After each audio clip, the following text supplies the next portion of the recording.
Here we are once again, and it is the Lean Into Artcast, a show where a couple of visual storytellers get together and try to hack away, engage with topics relating to telling stories with images.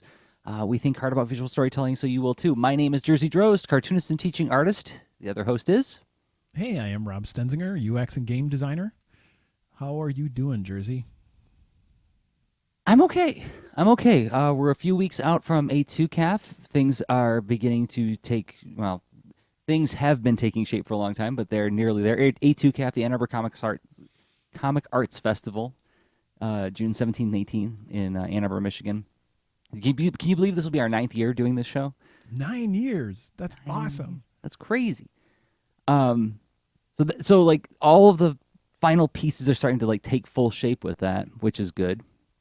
And then wrapping up the deadline on rockets. So, you know, in the next couple weeks, like there's going to be this little influx of bandwidth that's going to be really exciting to contend with. So you make it sound like not entirely overwhelming to be cooking under those deadlines, which I'm like more power to you, because that sounds like a lot of stuff going on, man. And it's awesome stuff, and it's exciting to see. And I don't know, I'm cheering you on the sidelines here. How about you? Let's see, doing okay. Let's see, chipping away at the projects that I've mentioned a few times. That you mentioned on the Art and Science Punks podcast recently. Art and Science Punks, yeah, that's for sure. That's one of them. Podcast I record with my wife Kate, and so I'm working on a couple of video games and story projects. So I don't know, and also like learning Unity while I'm doing it, and it's a lot of fun.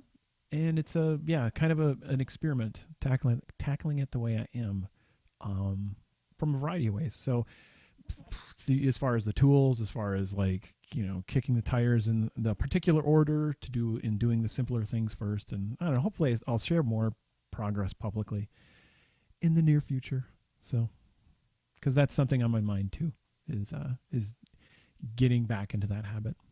And I'd like to when you're done. When you are at a milestone in the process, I'd love to check in with you on it to talk about on-the-job training, right? Using projects to help yourself level up on things that you want to learn. I know we've talked about this before on the show, but I'm wondering what it looks like this time around. Each time, it's like I think we come at it in a different way when we decided to take on a new tool or a new process or a new technique in order to execute on something we've done before, right? Yeah, sounds like an excellent topic to dig into. But not this week. But no, not this week. We're talking about something else. Yeah. What are we talking about this week, Rob? Okay.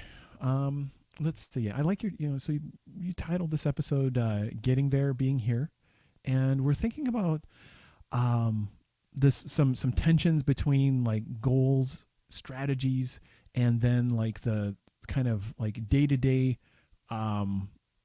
choices and hindrances, and when things get really constrained and difficult, like how do we, sometimes you can look at that goal like, why did I do this to myself, and should I reevaluate, should I keep going, and is it is it just how I'm looking at it, or is there how could we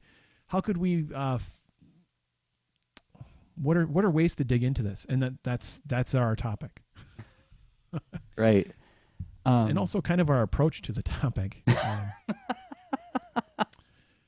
We'll see what we get out of this. It's all turtles all the way down.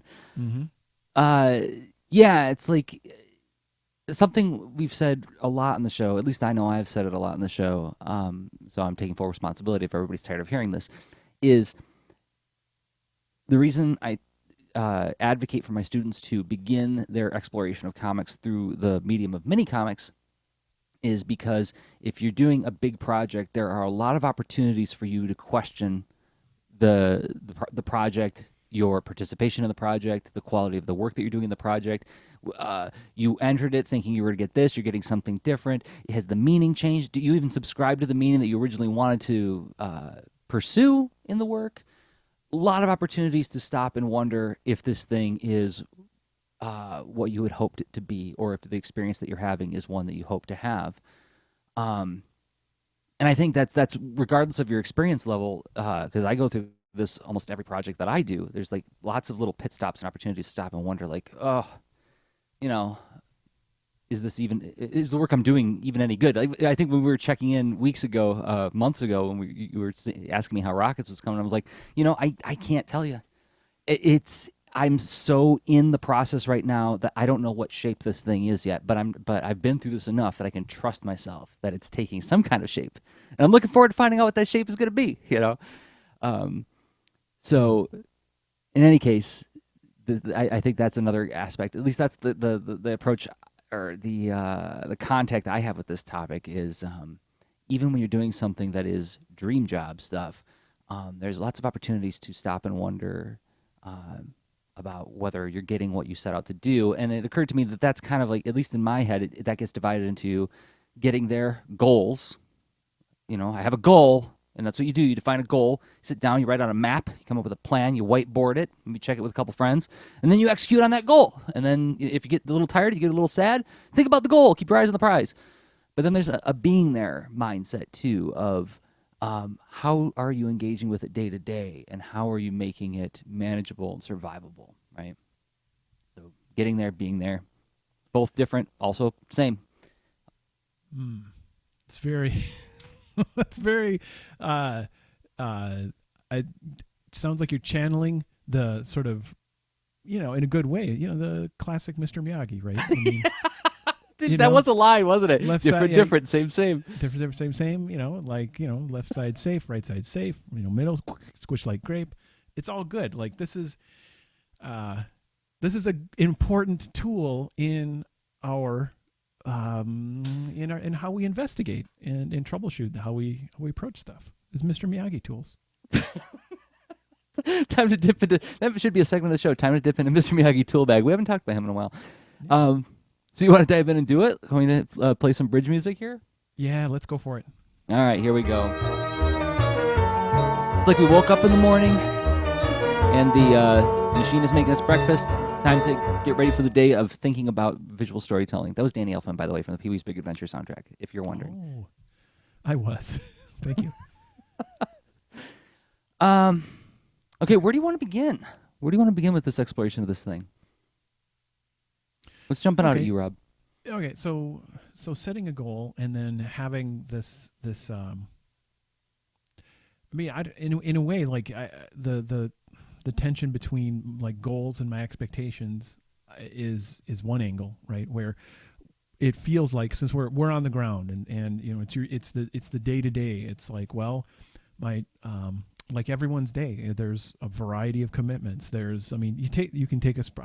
have taken spreadsheets to look at 24 hours a day, 7 days in a week. What do I do in these different, in these hours on different days and all that kind of stuff. And there's sleep and getting ready and commuting and, various, work commitments, day job commitments, primary professional things, or whatever it is that you do. If that's, because we're coming from different angles there as far as the shape of our day job kind of thing. I'm currently in a pretty traditional day job situation, and when I say that, like, what do I mean?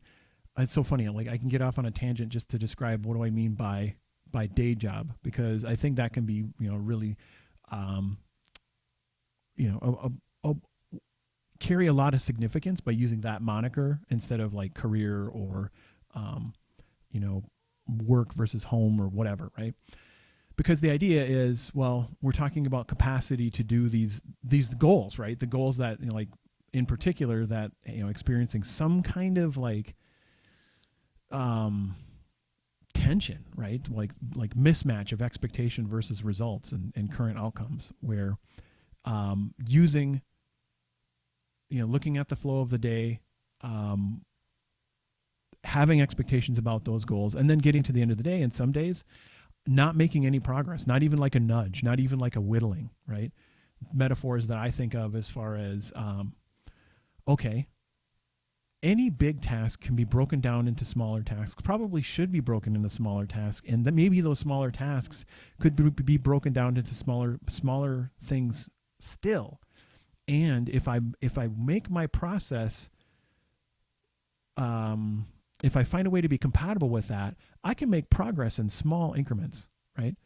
And so I some days I can do that, and I make that happen, and that can feel better than the days when it doesn't happen, especially if those days pile up, where it's like, ooh, I really wanted to get that thing done, and now it's weighing on me. That's oh, here you go, there you go. That's like my little vignette of the on the ground what it feels like with the tension. How about you, Jerzy? Oh, okay. So you're talking specifically. Well, do you want me to characterize the whole like going from like high up, like the planning stage to the tactical stage, or just focus on tactical? So you do it I like heard a lot. so. Your thing. So what's okay? So for you, it's you're thinking of it differently. Like Ah, I see. yeah. Yes, yes. Because as you described, there's like a big chunk of time where you are in a place where 100% of your attention is focused on, quote unquote, day job, right? Yeah. Um, and while I have jobs that are not directly related to making comics, like I teach, I work as an advocate with the Kids Read Comics organization to create A2CAF, um, and then I do like mentoring with young people. My workday gets distributed across a wide area in lots of little tiny chunks at a time. So it's lately, the last couple of months, it's been very infrequent that I have more than 2 hours to work on any one thing, right? A class is about 2 hours. Um, you know, working on some A2CAF stuff might be a couple hours. Working on some podcast stuff might be a couple hours. Um, and then working on the books that I work on may get distributed into an hour here, an hour there. Like I try to structure it. I try to plan the day so that I'm getting like 2 uninterrupted hours. Um, but it doesn't happen that often. It may happen more as my bandwidth begins to like, begin to calm down a little bit in the next couple weeks, but I'm not counting on it. So, chunking is, I mean, and by the way, I should mention, when you talk about chunking the work, as you were talking about, Rob, we did an episode on this, episode 149, chunking your workflow. Um, that has become essential for me to be able to manage any of it. And I've talked a lot on the show about the emergent task planner. We both have, as a matter of fact. David Say's wonderful emergent task planner, this thing I've been using to track my time and capture data about what I'm doing every day for years. I've got multiple books in my file cabinet collecting all this data going back, like I think like to 2012 or something. But it's called the emergent task planner, right? It's a device with which you can capture things that pop up in the day. So as not to create an excuse for yourself, but just to help you understand what things are popping up that need your immediate attention that day, and how are you dealing with them. And sometimes, when too many emergent tasks pop up at the same time, bandwidth gets to absolute zero, and not much gets really done at all. And those days are very frustrating. Like when I put on my to-do list, I anticipate how many hours I'm going to have to do each of these things, and I actually at the top of the day I do like a quick addition table, right? It's like, okay, this is going to take 2 hours, this is going to take 3 hours, this is going to take 2 hours. Are there that many hours? Do I have that many hours today? No, something's got to get shunted now, before I even start, so I don't like crush myself under this. But then all of a sudden I'll find out that like, oh, too many things popped up. Now this thing that I thought I had 2 hours for, I had no hours for, right? And at that point, a mindset strategy that I try to like get used to, or try to, how do I put this? I try to train myself to get into this mindset is not always judge myself on performance, but judge myself on showing up. Does that make sense? There's a value in showing up even if you don't produce that much. If I'm showing up every time and I'm not letting the what Stephen Pressfield would call the resistance of it make me lead me to procrastinate so as not to have to deal with it. Oh, that's too unpleasant. Oh, I'm not looking forward to facing that angry firing squad, um, I have to show up again and say, sorry for the delayed reply on this, but the fact that I still do and show up, I try to remind myself that that has a different kind and equal value to producing what I expect it to, right? So, I mean, let's see. I mean, there's a cumulative effect to the sort of the tighter feedback loop you're describing, right? So you're what you're describing is finding the work that it's important to do next, budgeting among available capacity you have to address that work, and then seeing how it went frequently, right? Where, I mean, you can make plans that are, at a far bigger scale and just say, well, I'm going to finish a book in a month, or I'm going to finish a book by fall, or I'm going to, or just say, I'm going to finish 2 books this year, or I'm going to make, a game and whatever. But like, how useful is that compared to this, this sort of like day-to-day work plan where you're chipping away, and Yeah. that Yeah. seems, like, is there any bridge between the sort of the chipping away feedback loop day to day and the big goals? Sure. Yeah. I mean, because there are, like I was describing, like when I'm trying to remind myself that like there's a value in showing up. Why would I say that? Because I'm feeling pretty rotten about not having turned out enough stuff. And if that continues to happen, if that accumulates, you have a couple of really bad days. For me, like one of my warning signs is if I show up to things continually showing up to things feeling frazzled and like letting that frazzledness show, like I'm not being 100% attentive. We think we talked about this in the last episode. I made a note to myself, okay, Jerzy, you're going to meditate this week because you showed up to some meetings and you blasted through them without asking for other people to tell you what they even wanted to do.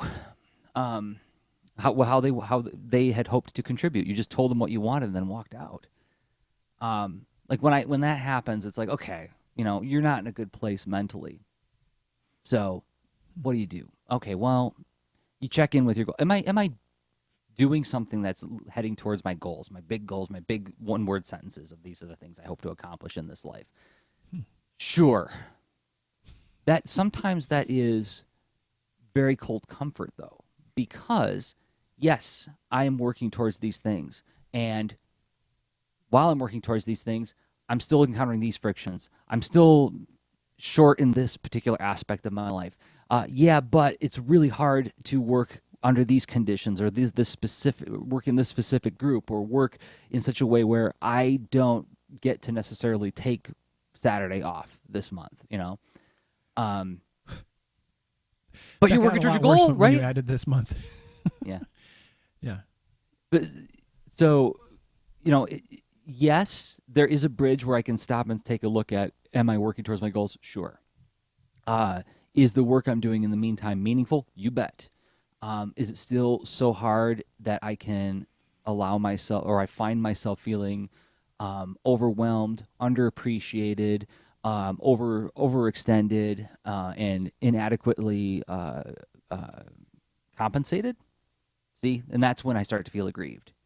Mm-hmm. Even though I'm doing stuff that is exceedingly meaningful, right? It's all stuff that if you were to tell 11-year-old me that you're doing it, it'd be like, oh, wow.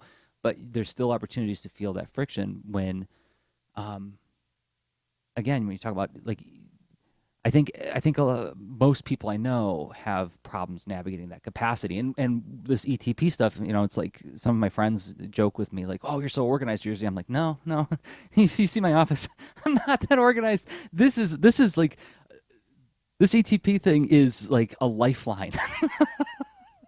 This is just trying not to drown. This is just me like going like, please don't let me fall under. which came out of a sense of for many years, like especially like a decade ago, just feeling overwhelmed all the time. Now it's only part of the time. Um, I don't know. Am I going anywhere where you had intended on with that? Um, Absolutely. I mean, you're describing the.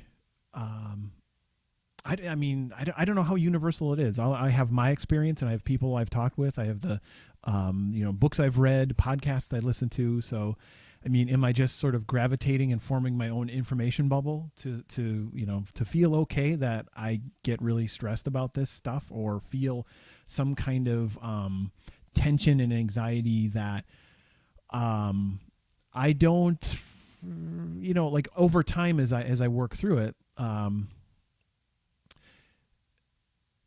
mean, so I enjoy hearing your flavor and your experiences with that, and I identify, right. So, but I don't know, maybe maybe other people have different ways of dealing with that, but I do look toward I some habits I've picked up, I've taken from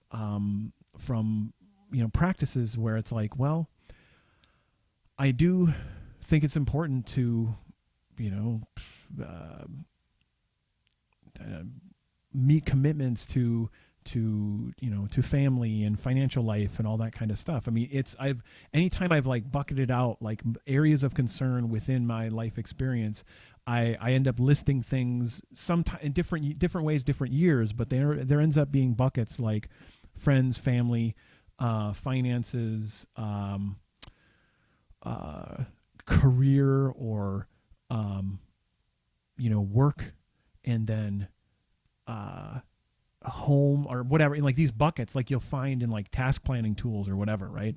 I've even built my own task planning tools, whatever, to just try to organize and make sense of like what am I working on now in this sort of day to day, but then and then what's the next thing? And like sometimes I get really fired up about goals, and sometimes I pile on lots of expectations where they don't really, it's unrealistic as far as what I've been doing with what my capacity is based on other commitments, right? And like growing a family, having kids, and all that kind of stuff. That's things change, right? And so I've been learning and growing through that, and I've chosen, like right now, I'm gesturing a lot, and I just whacked my mic, so sorry about that, audio. It's like ETP has been. I love to pull out that tool from the toolbox from time to time, and but it tends to, like for me, ETP, its strengths are for when you have like that big workday chunk, like whatever is your workday thing. Like I used it a lot when I was working at an interactive agency, right? It worked. It was awesome for like what was my day job at that time, right? I've used it a few times in my current day job, but like when it comes to those other goals and kind of like the other side creative projects, I mean, the process of just doing unstructured journaling, purposely reflecting on that, especially deep diving once a year, but doing it frequently throughout the year too, and saying like, some of this stuff that I've been trying isn't really working for me. I gotta switch up my approach. And like, so in a way, in with different phrasing, that was a topic of recent art and science punks, where like those projects that I'm working on, I don't have a deadline.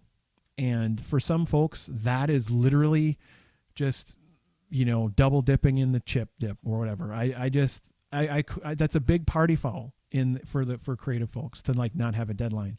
And I hear you. I intend to use that as a tool at a future time, because for me, I get into this incompatibility with my current, family, work commitments, all that kind of stuff.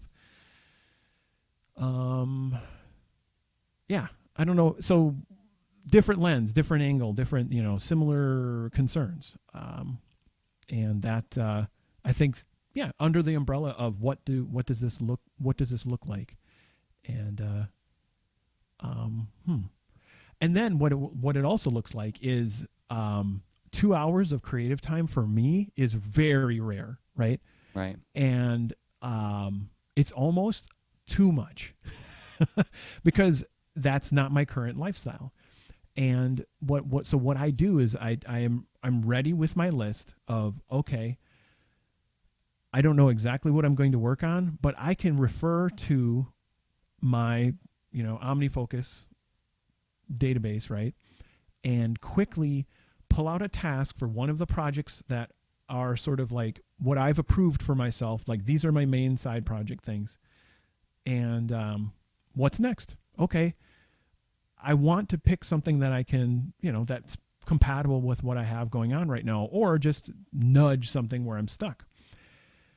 And because that's a critical path thing, I have to solve, like, for instance, because of what I've chosen in the game stuff, I'm working on trying to get a simpler character animation process. And instead of throwing out the idea of animating characters, I want to just, find something that works for me quicker and easier. So I'm like, I'm going to budget some of this time to try out tools, whatever, right? Because, it relates up the chain to tasks that I need to get done. So yeah, and then 15 minutes, 20 minutes, an hour, whatever, boom. Take notes so I don't forget what the heck I worked on, and then set it down. And that's what it looks like.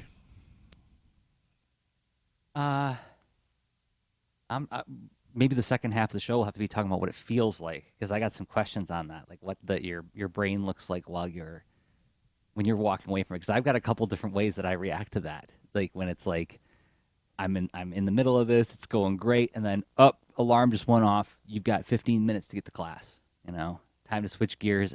Switch gears in a big way. Yeah. And yeah. I mean, I've got projects like Boulder and Fleet that don't have deadlines, not real ones, and I don't even actually impose them. I've never made a public proclamation of what days the comic drops when it was updating regularly. To leave myself that wiggle room. That's pretty smart for a side project, right? Because it's an equivalent, right, of one of the non-main, work commitments. Yes. Yeah. Okay. Yeah. Absolutely. I wish I would have talked to you years ago about that. Years ago, what I thought was, you make the time and you ship. And you be tough about it. And if you feel a little sad sometimes about how it's not going great, you remember you're making comics, son. You rub some dirt on that. Get back in there. You rub a comic on that wound. Yeah, you put some comics on that. I just got some very kind people reached out to me recently to say like how much Art and Story meant to them, and they were kind of remarking on like, here I am listening to the show every day, and knowing that it's a decade old now. This year is like the 10th anniversary when Art and Story started. And it dawned on me, I'm like, oh, I don't know. That's something I'm going to have to get used to. People engaging with something I made when I was a much younger and more, I don't want to say angry, but I was a fiercer person back then. Well, yeah, that's just fun, isn't it? Past self is still giving gifts as far as like, look at me and those assumptions I had. That's cool. And it's nice to be gentle to past self, but it can get awkward. But so maybe in the second half, in just a minute, we're going to talk a little bit about what it looks like. We'll talk about what it feels like, because Ben Hatke's in the chat, and I think he's giving us our cue. He said, deadlines, love them and hate them all at the same time. And yes, I have thoughts in that direction about how it can be a wonderful, comforting mechanism, but it can also be a stifling, sweaty prison. We'll navigate that in about a minute and a half. What do you say, Rob? That sounds excellent. All right. So you just gave us a deadline, which let's embrace this. Right. So we're going to take a break for a second to talk about some people who make this show possible. And those folks happen to be the people who support us on Patreon. What is Patreon, if you're wondering? Oh, well, it's kind of like a Kickstarter, but it's for ongoing projects. So where instead of pledging for a thing to ship once, this is for ongoing projects like the Lean Into Artcast. It's your way to vote for us. It's your way to say, like, high five. We think this stuff is great for as little as $1 a month. And we want to take this opportunity to thank 5 people who have been high-fiving us through Patreon. First, Olivia Burton. And you can find Olivia on Twitter at Olivia Burton. Thank you, Olivia. Also, the mysterious Kay. Kay, who will not tell us their name, and you don't have to. You could stay mysterious. You could stay a mysterious letter. We are just grateful that you find value in what we do and that you believe in us. Thank you, Kay. Also, Marshall Couture at Marshall Couture on Twitter. Thank you, Marshall.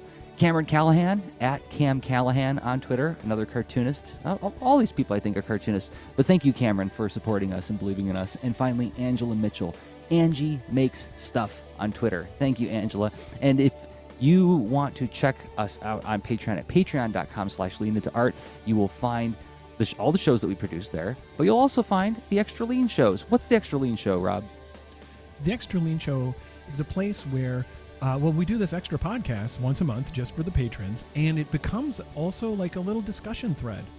We'll have a little bit of fun, be extra cheeky, a little more, behind the scenes and intimate, and open up a thing to talk about, see if we want to chat about that or whatever else is on your mind.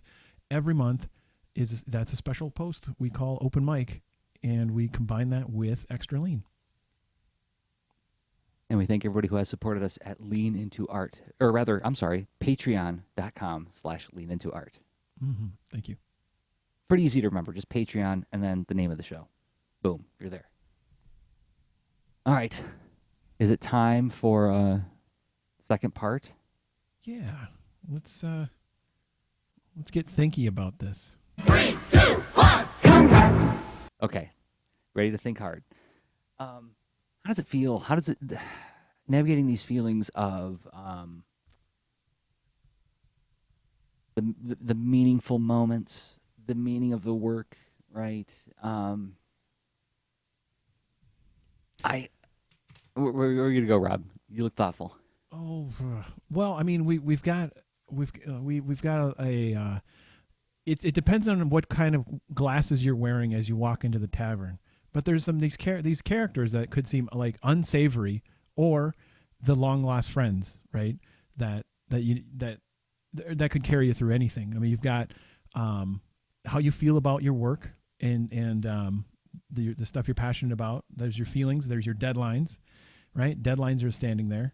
Maybe just holding up a calendar friendly. Maybe putting one fist into a hand. Who knows, right? And then you got goals. Like what are you trying to get done in all this stuff? And so here you are in the creative effort tavern. Will it be a brawl? Will it be Parcheesi? I don't know. Will it be a bunch of hobbits singing and dancing? Yeah. Something's going to happen though. I don't know if I helped. You framed up the place where we're standing and sort of this. So who do you? All right. 1d4. Roll for initiative. Who do you talk to first? Deadlines, feelings, or goals? Okay. I know my bias is toward talking to deadlines first. I'll characterize this feeling a little bit. I keep the last couple of projects I've done. Been keeping a spreadsheet that tabulates what's done versus how much time is left. This started with the Warren Commission report. I had a crude spreadsheet that I made. Then after talking with my information scientist wife and Kazu Kibuishi, I was like, oh, you can do a lot more interesting stuff with this if you really think about it. So you can have ones that like tabulate how much time there is left to do the thing and how many steps need to happen before that happens, right? Like how many pages a day do you need to do in order to make this deadline kind of thing, right? I check that thing daily, if not twice or 3 times a day. Not out of this sense of breathless panic, but more to keep my brain aware of where everything is. What's the status of the thing? How much time do I really have left? So it doesn't turn into this abstract looming terror in the distance. I want to know exactly how many steps are between me and the bear, because then I can manage what needs to happen next, right? That's awesome. Okay. Um, Okay. So deadlines, tips are had at you, and then sits down is no threat. and then yes, and then feelings is next. Feelings is me noticing when the work is suffering, or I'm feeling restless, or maybe I look at my ETP and I notice that, I have not been fitting in time for purposeful pauses, exercising. I mean, that was a note I made to myself like a month ago. It was like, oh, dude, you haven't exercised in 3 weeks or 2 weeks or something like that. And it was like a note saying, like, I don't care what your week is looking like. You're fitting it in, you know? That's when I check in with feelings. And feelings is like, how do I make fine-tune adjustments to what's happening every week so as to meet third magistrate goals, right? Mm-hmm. Goals is getting the book done, making it for the audience that I want to serve, without destroying myself or my relationships. And isn't there so you're describing a couple of things, like explicitly the goals that are outcomes, right? Mm-hmm. But then some of the like how you mentioned, hey, wait a minute, feelings about fitness and how you deal with that. That's sort of a way of being goal, right? That's something where you've worked that in. Yeah. Yeah. Where it's just like, this is important. I'm going to do that. Because that can help shape like when the so let's see, like, and this is where like things like the way of being thing, I think, is it's almost an antidote to the linear, I establish a goal, I make a plan, and then I just execute on that plan. Why didn't more nice stuff happen between me and the execution of the plan, right? There was months of me just grueling, going through, and like people are going to notice in the art for this episode in the YouTube video is like that swamp that Artax got eaten in the Neverending Story, right? Mm. That's what work is. It's this slog, and you just don't let the sadness get you all the way, because otherwise it'll eat you. But if you can get through the other side, then okay, I did the thing, but now I'm out of breath, and now I'm all sweaty, and how come there weren't more meaningful moments in between? The way of being part is how I rediscover those nicer moments in between, that it's not all deadly slog, right? If like there's a capacity, like in the heat of getting things out during a deadline, you can be like you can have this is an oversimplification as a thought experiment, right? To say that, like, what if there was a lever that had two extremes that you could dial anywhere in between with the lever, and it would, like, one way it would be being very harsh and inhumane about how you're relating to your tasks and your goals, right? But then, or you could just be pretty kind about it, and so maybe it makes sense to sketch in a really comfy chair and have a bowl of soup before you do it, and you're cranking on the work, you're getting it done, but you're not sitting hunched and embodying a statue of tension while you're doing it, like, and that's oversimplification again, thought experiment, but like I think we do this where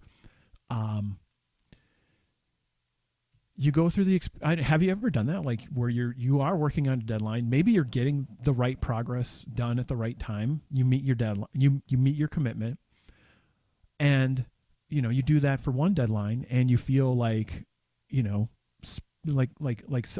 spent lump of swamp, and yet there's a different deadline that is like, I don't know, maybe you could go for ice cream afterward. You're not just going to slump over in your chair, right? Right. And like, again, oversimplification, but like I would guess that when you're feeling like you still have something left in the tank, you probably were also being somehow setting yourself up so that the cost that you paid during that time was not as bad, or didn't feel as bad, or something. Or even if it was hard, you were ready for it. Because out from the bar leaps mindset. Dun, dun, dun. Ready for battle. Oh, he's a battling bard. I don't know. A battling bard. And goes ding ding ding ding ding ding ding ding ding ding, like starts jamming a tune and juggling knives. Okay. Seems mindset is a very capable foe or friend. Ben, if you're still watching, we're doing this for you, by the way. Right on. So, yes. So, okay, what does mindset the bard do? Funny. All right, so mindset is well, it's that, oh gosh, some of these terms, they get thrown around like mindsets, like weakness is blog articles that oversimplify the concept of mindset. And because I mean it's well-meaning, it's an important thing. So maybe people in our audience might be fatigued from hearing it because we've mentioned it a lot. But it's a whole branch of psychology. There was a book by Carol Dweck that I've mentioned called Mindset. There's the book by Kelly McGonigal called The Upside of Stress that certainly talks a lot about mindset psychology, and but also puts it in a more friendly. It's both are good books, but I found the one by Kelly McGonigal more approachable and less academic. Both really good again, but let's see. Anyway, the mindset, it's literally like the lens of how you're attaching meaning to your experience, your beliefs, and that kind of stuff. The stuff that's really hard, where like if you are juggling things like a day job and then your other creative projects, and this like how you look at it can be a giant factor as far as like how you feel ready. Like, so if when that hour comes along, I have been not ready often, and I've done poorly, and so I've tried to put myself in a position to like, no, that's actually useful capacity. I can chip away at these big goals, if I'm open to it. And honestly, sometimes I'm not ready, and then being okay with that, and that's a part of how I look at it, right? So there you go, big hand wavy. Well, that was a question I wrote down. Not a psychologist. We were talking about in the first section. You said that you in that tactical phase, you have the list, and you have your hour, and you look at the list and you're like, what's next on the list? And I wrote down, what are you feeling like when you're saying that? And I know it's not the same way every time, right? This is another thing that I think is when I am at low capacity and when the stress becomes a negative thing to me, I hear myself reciting that narrative that everybody else has this static state of being, this static state of perfect harmony, where they're just engaging with the thing with minimal effort, and it's coming out beautifully. And I, this idiotic caveman over here, is smashing the pen into the paper, going, "Why isn't it working?" But that's not what it's like for me every time. So why would it be like that why would everybody else have a static state? I'm wondering what if you could give me the spectrum of. Interesting quote. It's and I'm going to mess it up, and I can't source it. So yay, sorry. But it has to do with how, like, that kind of comparison of how we are comparing, and maybe someone in the chat will know the source of this quote. Like, when you are comparing your messy backstage to someone else's polished performance on their front stage. So you're not seeing them behind the scenes. You're seeing them bring their stuff into the world, and in how they're presenting their stuff and themselves and all, what have you, right? Kind of even like us doing this podcast, even like us like trying to share some of the messy behind the scenes, it still can look like, well, it's good for you, sounds like you're ready to go every time when that hour comes up, and it's like, totally I'm not, right? Right. But one thing that helps though is there's this feedback loop of like what can prevent me from changing is how I'm looking at it. And it's like my beliefs and my behaviors, right? But also what can help me change it are my beliefs and behaviors, right? So that's why I'm addicted to journaling. I have to capture my experience and reflect on it so that I can try to continue to adapt. It's like, oh, it sounds easy for me. I know. It's like I feel very fortunate to have that as something that works for me. And I don't mean to say, and just, pick it up and it's easy, and if whatever. No, something else might work for you, but like rather than try to do a prescription, back it up and let me ask you, why are you addicted to journaling? Here's why. Okay. Because when I'm feeling the resistance of like, oh, this hour I'm not in the mode where I know I'm going to make the most of this, I can remember that reflection, and based on what I've captured of like, I know this feeling, even though I could just stop right here and be all caught in it, or I can pick my head up and go like, yeah, I remember feeling it there and there and there and there and there. And then by just trust the process and start moving, I will get a better outcome if I don't, right? And that's my explanation, what works for me. I'm not, being, You're talking about a distance, though. You're talking about like being able to willfully distance yourself from the feelings you're having that moment. Yeah. And I can report a very similar experience from capturing data and monitoring and reflecting on the process of making stuff over and over again, is that I can stop myself and say, oh, I'm feeling this feeling right now, and this is a real feeling. This is not something where I'm going to, slap myself in the face and say, stop feeling like that, stupid, like Chris Farley or something, It's a real feeling, and it matters, and it's an important signal of of what I'm going through, and maybe it's a signal of something that I didn't realize I was going through, but I've been through this enough that I can stop and back away from it and sort of intellectually observe myself as I'm going through this feeling, right? So as I'm not. It's less frequent that I let the emotion overwhelm me to where I say or do something that I regret later, right? Or do poor work. Because it's not just, you're talking about like, yeah, you get better results, and that's true. But another thing that I noticed too is that that kind of distancing makes it makes the meaningful moments stand out more, because I have the distance to notice them, and it makes, I don't know, it makes me engage with them in this kind of bemused way where it's like, oh, this really, really sucky day, boy, oh boy, is this going to be a funny story to tell at a party later on. When I'm around a bunch of cartoonists, I'll get to say, oh, this one time when I was working on this one deadline, and then you get to do the fishing stories, right? That is an excellent point. That those tough times actually, and they can connect you to other people, like what we're doing right now, trying to unbox some of these tough times. It's exactly that. Yeah. I guess we went fishing or something. One of my favorite stories that I tell whenever I'm in mixed company is I tell the story when I got booed by 500 people and like the mayor was there, And that's a good one.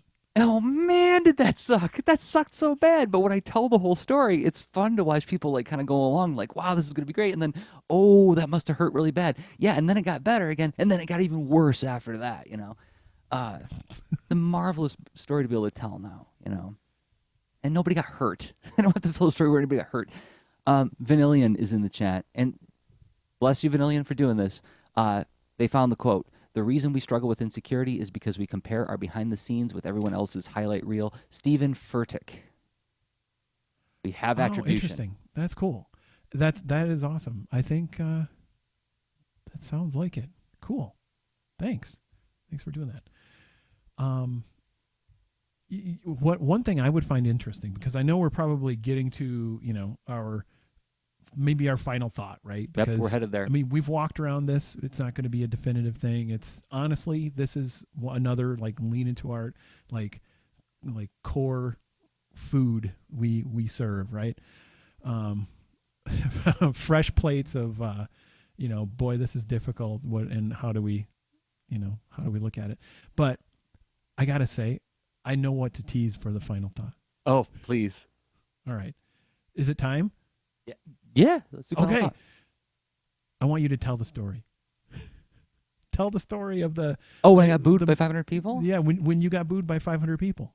All right. Oh, why not? Okay, yeah, I'll tell it, Yay. and I'll try to protect identities where I can. Okay. All right. So about a minute and a half or so, I'm going to tell the story about when I got up on a stage and was there to be honored for my contribution to a town, and I thanked the wrong town, and 500 people booed me. But before we go there, we got to thank some other people who make this show possible. And those people happen to be us, these two guys who struggle with stuff behind the scenes and then do our best to make a polished entrance from whenever we walk onto this show every week. I said I was a cartoonist and teaching artist. That is to say, I'm a person who makes comic books. And one of the comics that I make right now, or that I have been making, is called Boulder and Fleet Adventures for Hire, which you can find at boulderandfleet.com. It's also posted natively to Instagram, Twitter. It's even on Tapastic, and it's got its own Patreon, patreon.com/Jerzy. But what is it about? It's animals and people clothes. It's cute things being brave. It's about two best friends who decide to go into business as adventurers for hire, right? Make their living being adventurers.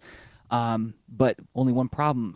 It's kind of tough to be a dragon slaying, prince saving adventurer without getting into fights. And one of the characters happens to be a pacifist. So it's about them navigating this world of danger and excitement and awesome action sequences, but they don't want to hurt anybody when they do it. And they would much rather be friends with people than be enemies with people. You can read it at boulderandfleet.com. Rob, you make a game. I do. And this is a game called This Panda Needs You. And honestly, that you might be tired of how many pandas come up to you and say, "Hey, buddy, I need you," right? But this is this is a cute one that has, for that trade, for your attention, and for just a couple, like three of your U.S. dollars, right? You can play this game on your iPhone or iPad, where it's puzzle solving, it is block stacking, and pattern matching, and it's very calm. It's meant to be like for very young players, but I've found people all ages tend to enjoy it because it's such a calm game that this panda is, comes along, sees a stack of blocks, an arrangement, and then a cloud shows up and knocks them all down, and the panda's there like, oh, what can we do now? But you're there to help, and you put all these blocks back together, solve the puzzles. The panda celebrates as you make progress, and it's just it's a good mellow time. And there's like over 50 levels, and again, you can play it on your iPhone and iPad and learn more about it at this-panda.com. And if you're here because you like the way we think about things rather than the things we make, fair enough. This is another thing we make. And we make more things like this at leanintoart.com/workshops. There's a whole bunch of video workshops that you can download. They're like little online classes that you can download at a price of your choosing, even $1 or even free. And you can always come back and purchase it later if you find that you got value out of it. Leanintoart.com/workshops. There's comics workshops. There's UI workshops. Making video games workshops. Basically, we cover our, the spectrum of our expertise in there. And then also, if you, get value out of this show and you've already done all these other things, you've read Boulder and Fleet, you've bought This Panda Needs You, and you've downloaded our workshops, a thing you can do right now that is free is if you're watching the video on YouTube, giving it a thumbs up. That helps more people find the video. It raises our relevance in search. Or if you listen to the show on a podcatcher, giving the show a 5-star review on whatever podcatcher you use helps more people find the show as well. And we thank everybody so much for engaging with the stuff that we make. It means a lot to us. Yes, thank you. It's always, it's humbling and awesome to see what people have given the star ratings and the kind things. So thank you. All right. So tell the story. Yeah, are you ready? You're on the spot. How do you feel? You ready to? Sure. No, I was listening to a recent episode, and I might have mentioned this recently, the On Being podcast, and there was a guy interviewed where he was saying that he hopes for one good humiliation a day. Which sounds so awkward and so painful, but on the other hand, it's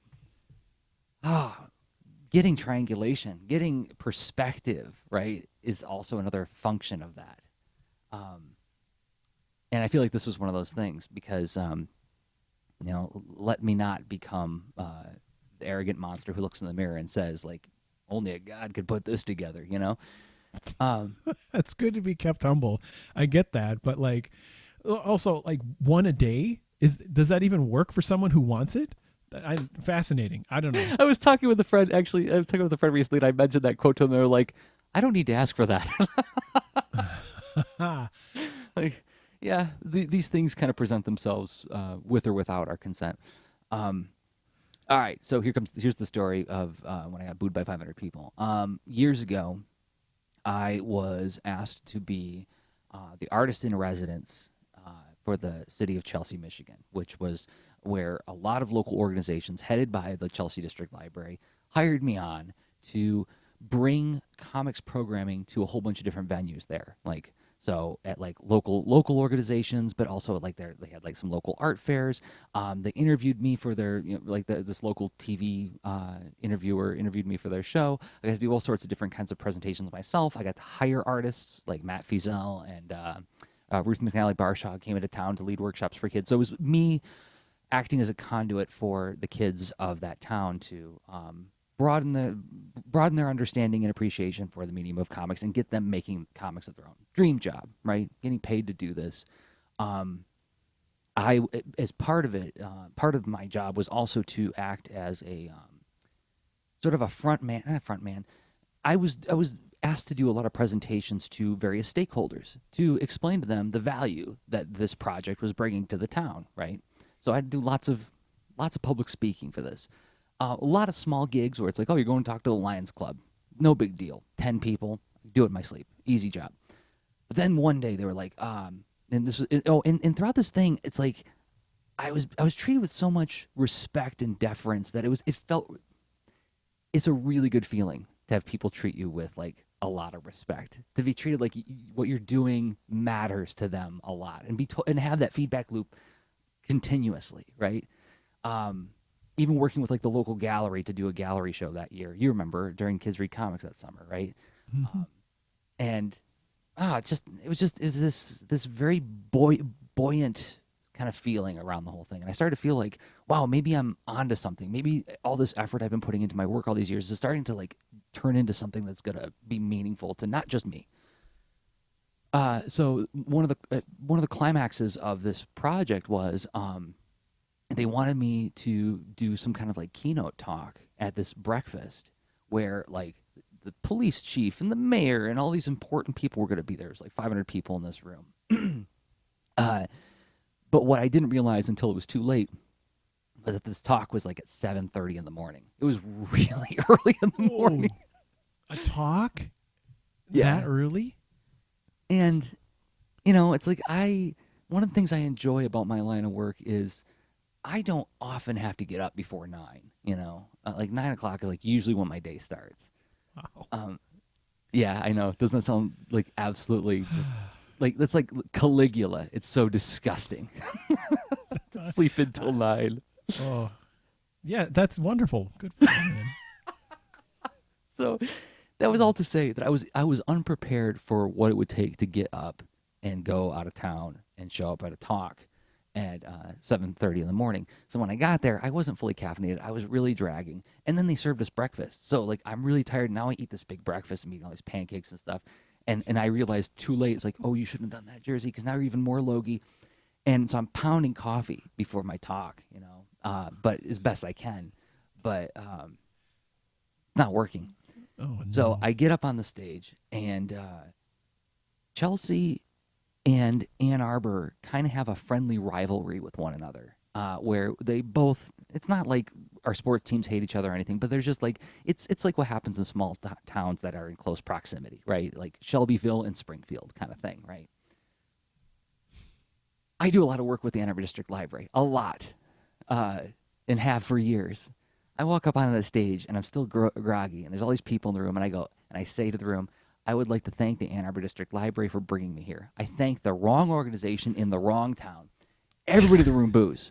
500 people, boo! Angry. Some of them quite angry. And And so and this is where I get to feel proud of myself again, because I just rolled with it. I was like, oh yeah, you're right, boo, not enough coffee for this kid. And I just went right into my talk and my presentation. I did the thing where I started working with the crowd. I'm like, hey, if I make the shape this way, if I make it shape this way, well, how does it make you feel? How does it make you feel different? Why does a triangle feel different than a square? You know, I'm slowly, the room's warming up, and the back channel of my brain's like, keep going, Jerzy. You're good at this. You're proving you're good at this. And not only are you good at this, you're so good that you're going to turn a hostile room into a friendly room. That's how good you are. And they're applauding, they're laughing at the jokes, and I'm like, I did it. I turned it around. Like, I am good at this. And then I thank them, and I walk off the stage, and I go back down to the table where everybody's having breakfast. And some of my friends who are there come up to me and they're like, wow, Jerzy, that was really amazing. Too bad about that thing you said at the top, though. I was like, yeah, I know. And then up comes the policeman, you know, who was there. He's like, oh, that was a terrific talk. Too bad about that thing you said at the top, though. And I'm like, yeah, I know. Now comes, you know, the director of this organization, the president of that organization. Like, that was a fantastic talk, and I learned so much. Too bad about that thing you said at the top, though. It's like, all right. I counted over 70 people told me that after that talk. 70. That's amazing. That's some good, like talk about engagement and conversion, right? That's not like 1 or 2%. That's like, it's a big number of people. No doubt. Which is that a compliment sandwich? I don't know what that is. What they did, you know? It's like, wonderful thing. Too bad you failed at the beginning, right? I walked out of that place dragging myself. I was like, oh, I didn't save it. I did not save the day. You know, I did a bad thing. I insulted people who paid me a lot of money, you know? Well, So, yeah. But I remember that day I recorded a Thunder Punch Daily, and I know it's in the archives. Go back. And I said to myself, oh, my gosh, and this might have been 5 years ago. I said, from here on, I'm going to use this as a lesson to live my life from the perspective of 5 years from now, where I'm going to remember that, yes, this is a grievous thing that's happening right now. It's a painful thing that's happening right now. But let's put it in the perspective of 5 years from now. What is it going to look like then? That some things will still be grievous, right? Obviously. Some things will leave a painful mark that lasts a lifetime. But this, in the perspective of the 5 year window, is like, that's a pretty good story I get to tell, right? It is a really good story. And then actually looking at, and your Thunder Punch Daily, where you did that kind of reflection on it, right? I mean, in a way, that's another like final thought takeaway. Choosing to capture that so you can look at it and you can see how the meaning changes over time, perhaps, and how does that help you? I don't know. How does that help you with what you're doing now? I mean, how does it help you, Jerzy? Well, I mean, it certainly makes me have what Kate Stenzinger calls a purposeful pause before leaping into doing anything like that now. So it was not to make those kinds of slip-ups, for one, right? It's like it was such a, I was just listening to something, I think it was on the You Are Not So Smart podcast, where they talked about emotional pain happens in the same part of the brain that physical pain does. And so, and I think this was in the Backfire Effect episodes, which are fabulous. Everybody should listen to them. They're such good listening, talking about how if you believe something very strongly, having that belief challenged triggers the same part of the brain that is triggered when you feel physical pain. And it will often, if you're presented with conflicting facts that prove your belief wrong, it can make people double down on that belief, because the thought of letting go of that belief is so painful, even though they're not thinking it that way. They're thinking about, like, no, dinosaurs aren't real. I'm choosing to believe this because I have to. It's more like, no, now I'm just going to be even angrier with you because you're attacking me physically, right? Mm-hmm. Why was I doing that?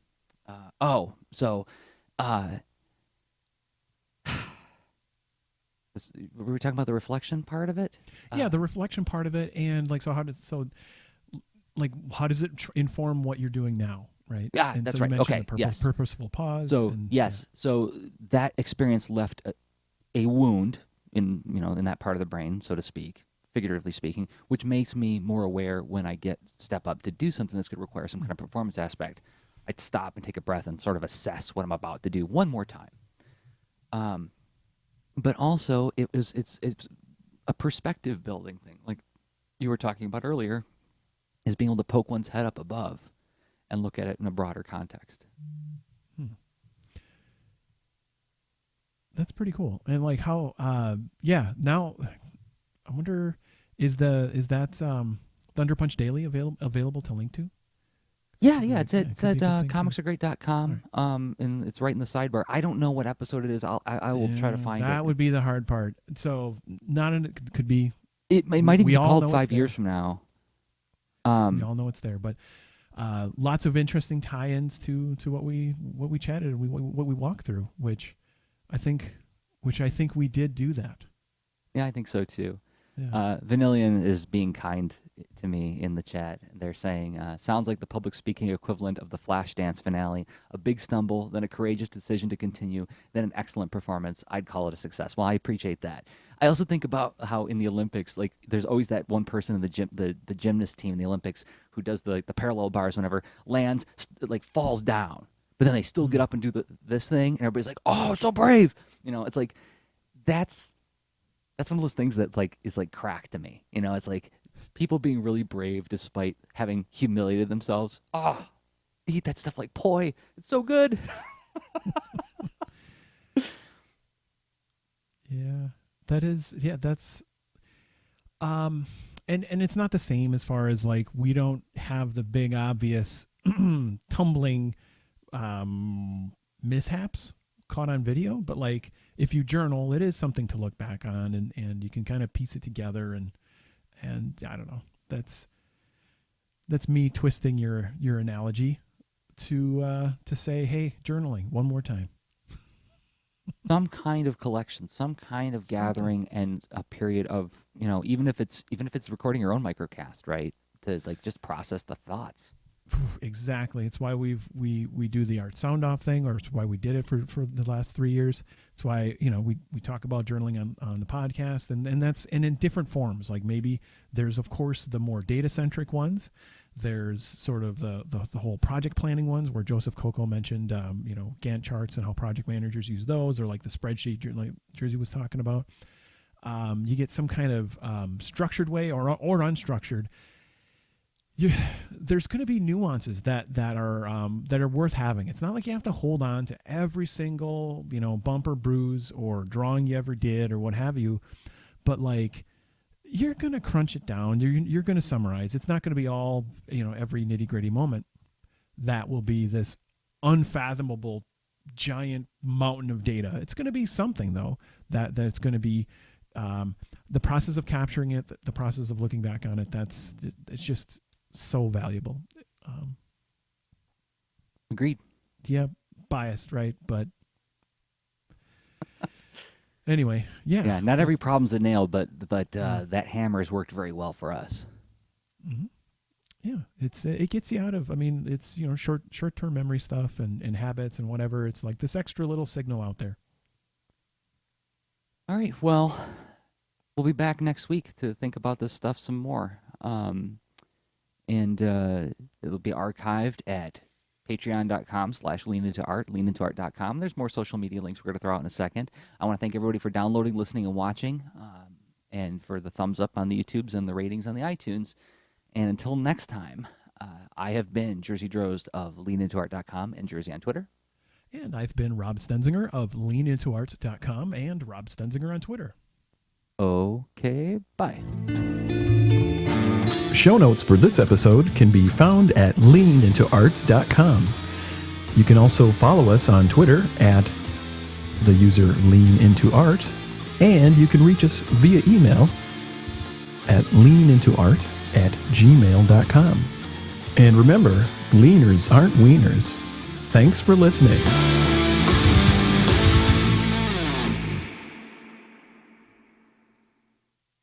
All right, I'm going to kill the stream. Thanks again, everybody. Yeah, and Joseph was pointing out Gantt charts in there. But I just looked it up while we were doing the show, and yes, indeed, I was using a Gantt chart. That's amazing.